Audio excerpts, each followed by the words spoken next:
lalabas ka alas 5 ng hapon. Ganun kalaki yung bahay ng lolo ko. Wala yan sa lolo ko. Sa sobrang laki ng bahay ng lolo ko, pag pumasok ka ng Lunes, makakalabas ka Biyernes na. O ganun kalaki yung bahay ng lolo ko. Ang liliit pala ng bahay ng lolo nyo eh.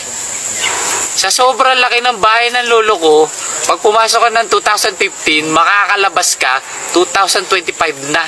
Ha? Ganun kalaki yung bahay ng lolo mo? Woo! O bakit? Saan ba nakatira lolo mo? Sa Bilibid.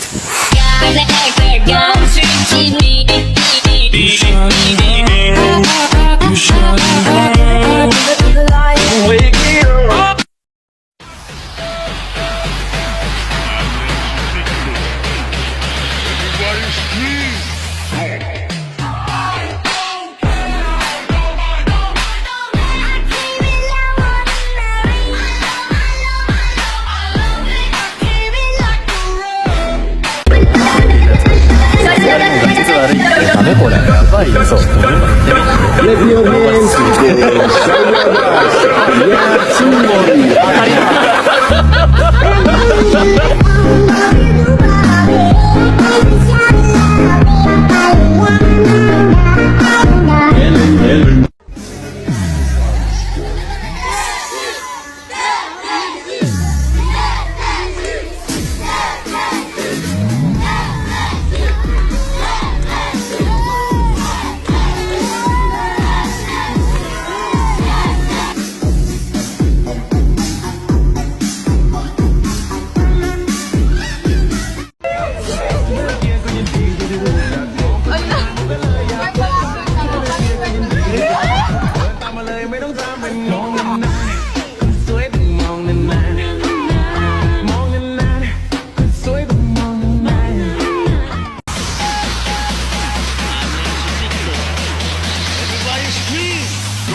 Kulit pa rin ba yung bata sa bahay nyo?